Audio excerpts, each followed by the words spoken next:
Panorama, el tema de seguridad continúa pues en la palestra pública, no se dieron resultados. El propio presidente Lobo el día de ayer dijo, maldita burocracia, dijo, admitiendo el desorden en su gobierno. Lobo culpó a la maldita burocracia por lentitud en uso de fondos de tasa de seguridad. Reconoció que a esta burocracia no han podido utilizar los fondos de la tasa de seguridad para mejorar las condiciones de servicio de policías en Honduras. Esto pues a consecuencia de la huelga que han tenido algunos policías, pues haciendo reclamo, pues se necesitan uniformes y muchas otras situaciones que están al interno de la policía. Mientras tanto continúa también la intervención en el Ministerio Público. También abordaremos el tema de las telecomunicaciones, un controversial proyecto que se presentó al Congreso Nacional. Ya escuchamos algunas opiniones del relator de las Naciones Unidas, el cual pues hace un llamado de alerta porque el proyecto tal como está, hay muchos puntos que deben de discutirse de una mejor manera para no llegar a violar los derechos humanos, principalmente el derecho de la libertad de expresión. Hoy le doy la bienvenida a nuestros invitados, al abogado Miguel Calix. Él es catedrático universitario, columnista de medios de prensa. También él es un jurista pues con amplia experiencia en temas de derechos humanos. Muy buenos días, abogado. Muchas gracias, Marvin. Encantado. También le doy la bienvenida al abogado Félix Ávila. Él es jurista, también analista, ex fiscal, ex juez, también ahora pues como abogado penalista, defensor de muchísimos casos importantes que trascienden en los medios de comunicación y por supuesto catedrático también universitario. Muy buenos días. Buenos días. Abogado, bienvenido. Gracias.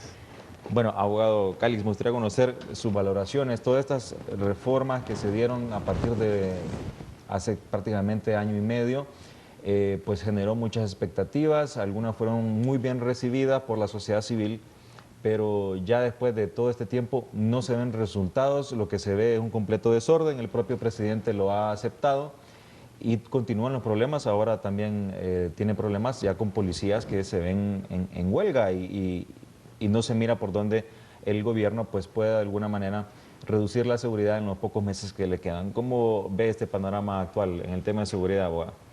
Bueno, muchas gracias por la invitación. Entramos directo a hablar del asunto. Yo creo que eso es una buena lección. O sea, yo creo que no podemos creer que la realidad se cambia, nosotros le hemos dicho así de manera coloquial, a punta de gacetazos. Hay una profunda creencia aquí que cada vez que pasan estas quejas o pasan estos resultados o hacemos evaluaciones, nos damos cuenta que existe un abuso en nuestro país de creer que es en base a nuevas leyes o nuevas normas que se va a cambiar la realidad. Venía pensando mientras venía hacia acá al canal cómo muchas de estas disposiciones tenemos que aplicarlas en una realidad, en un contexto determinado, y este país adolece de una serie de problemas de contexto que es necesario tomar en cuenta antes de la aplicación de cualquier medida. Yo recuerdo cómo allá por el año 2004-2005, cuando se estaba trabajando en el proyecto de la nueva ley del sistema penitenciario, hubo una demanda de parte del Congreso Nacional a la Corte Suprema y a la Comisión Interinstitucional de Justicia Penal, y voy a citar más o menos qué fue lo que se dijo: por favor no presenten un proyecto de nueva ley sin acompañarlo del estudio de factibilidad financiera e institucional. A mí me llamó mucho la atención, no quiero decir que por eso fue que se atrasó la implementación, yo creo que también hay otro componente de voluntad política que hay que tomar en cuenta en este caso.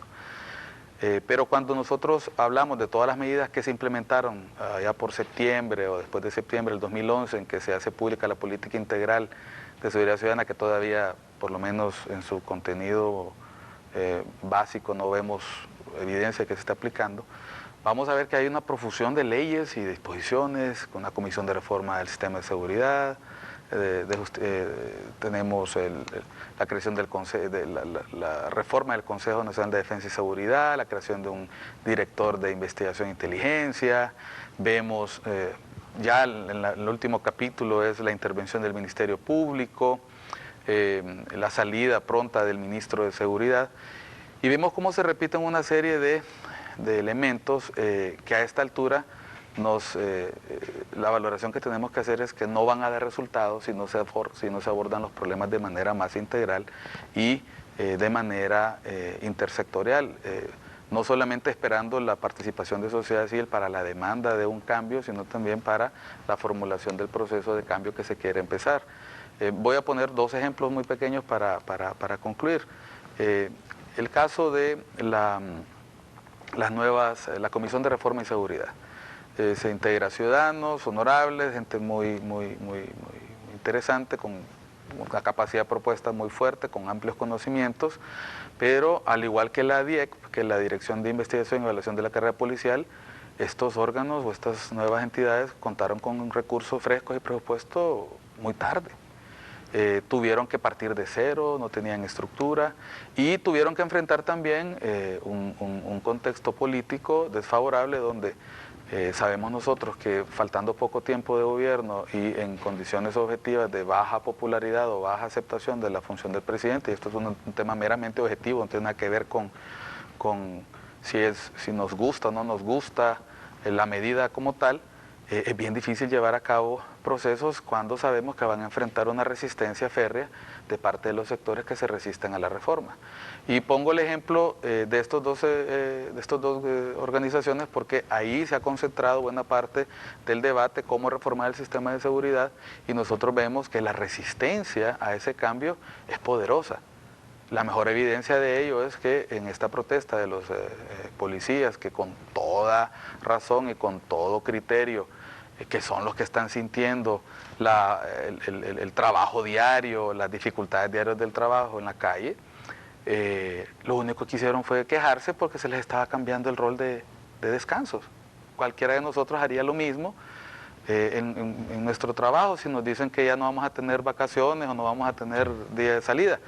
¿Y por qué lo hicieron público? Porque sabemos nosotros, y tampoco nos chupamos el dedo aquí, de que hacerlo en los canales institucionales como se planteó desde la autoridad no es posible. O sea, nosotros podemos detectar en el contexto si hay o no hay un ambiente de comunicación fluida y franca. Sabemos que no lo existe, entonces la gente termina protestando. Y en la respuesta de la autoridad, con la suspensión de 60, 100 personas, en vez de atender el problema, que además es un problema que está diagnosticado desde el año 2004, 2005, hay sendos documentos de Banco Mundial, de BID, de comisiones investigadoras, incluso hace poco comisiones chilenas, colombianas, que han dicho con claridad que hay una dificultad en términos logísticos y de condiciones para hacer el trabajo. Entonces vienen estos policías de la manera más espontánea, se quejan. ¿Y cuál es la respuesta? No fue atender el problema, sino encontrar excusas, sancionarlos. O sea, por eso digo, qué bueno que está pasando, para que nos demos cuenta, lo que dijo el fiscal, de que 20% es lo que se investiga y 80% queda impune. Yo siempre, eso se sabe en los informes del Ministerio Público, el abogado Félix sabe, conoce esos informes, eso no es nuevo, es viejísimo. Lo que es nuevo es que por primera vez un funcionario de ese nivel lo dice en el Congreso y lo dicen los medios de comunicación, pero la población lo siente. Entonces, que nosotros veamos a policías quejarse por su situación paupérrima. ¿Cuántos de nosotros no hemos estado detrás de una patrulla alguna vez en una fila y vemos las condiciones de las llantas? Ya no digamos cuando se hace el análisis de cómo es que estas unidades transitan, de dónde viene el recurso, si sabemos que el 80% del recurso en la policía se va en gasto de salarios, ¿cómo funciona la policía? Sí. Entonces, qué bueno que se acepta que hay burocracia, qué bueno que se acepta que hay impunidad, qué bueno que se acepta que el proceso de reforma del sistema y depuración no está avanzando. Para mí, lo sostengo, uno no puede resolver un problema hasta que no lo reconoce que lo tiene. Y a partir de aquí, qué bueno que podamos seguir adelante. Yo creo que he identificado buenos actores y a mí me gustaría ver en esos procesos a gente como el abogado Ávila, gente como ex fiscales, ex jueces que están haciendo un excelente trabajo en los tribunales y en su vida pública, aportando en estos procesos y no solamente en estos espacios donde tenemos que señalar lo que está mal, pero no pasamos de la propuesta que se queda encerrada en estas paredes. Sí. Bueno, a puro gacetazo se quiere resolver. Yo agregaría también a puras comisiones y gacetazos. Ha sido la receta y la técnica de este gobierno en todos estos años. Comisiones para todo, asesorías, bueno, en fin, una burocracia total, y ahora mismo se queja de la burocracia del presidente Lobo. Me llama mucho la atención ese punto. Hay algunas personas que definen la experiencia como la acumulación de errores. En ese sentido, me parece que tiene muchísima experiencia el presidente Lobo adquirida en estos 3 años y medio.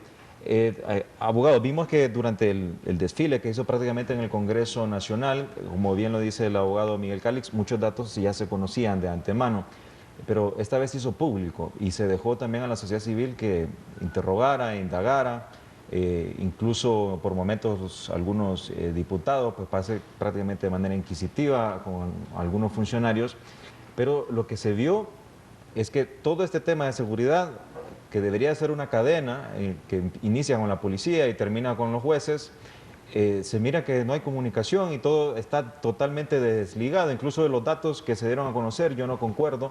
¿Cómo es posible que tenga buenos números la Corte, malos números la Fiscalía?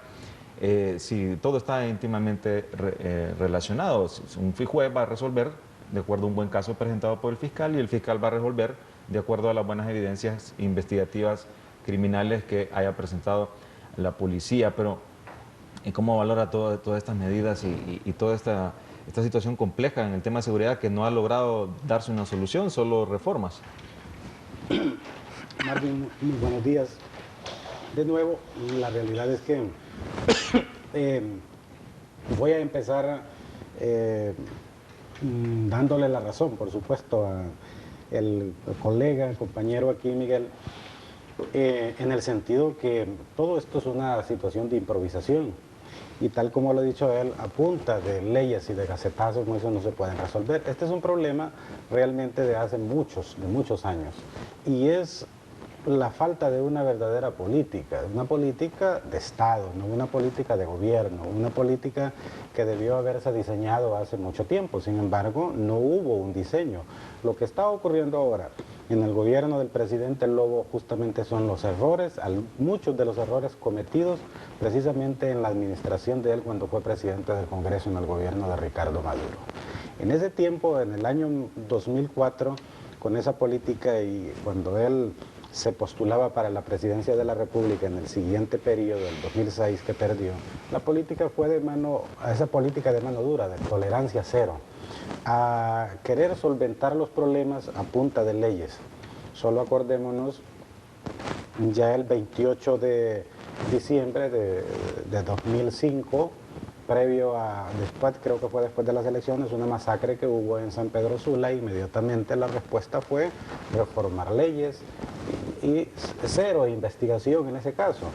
Estoy seguro de que es un caso que quedó totalmente en la impunidad, donde murieron una gran cantidad de hondureños ese día, y así se han ido sucediendo este tipo de hechos lamentables, pero no se ha hecho absolutamente nada en relación a la investigación.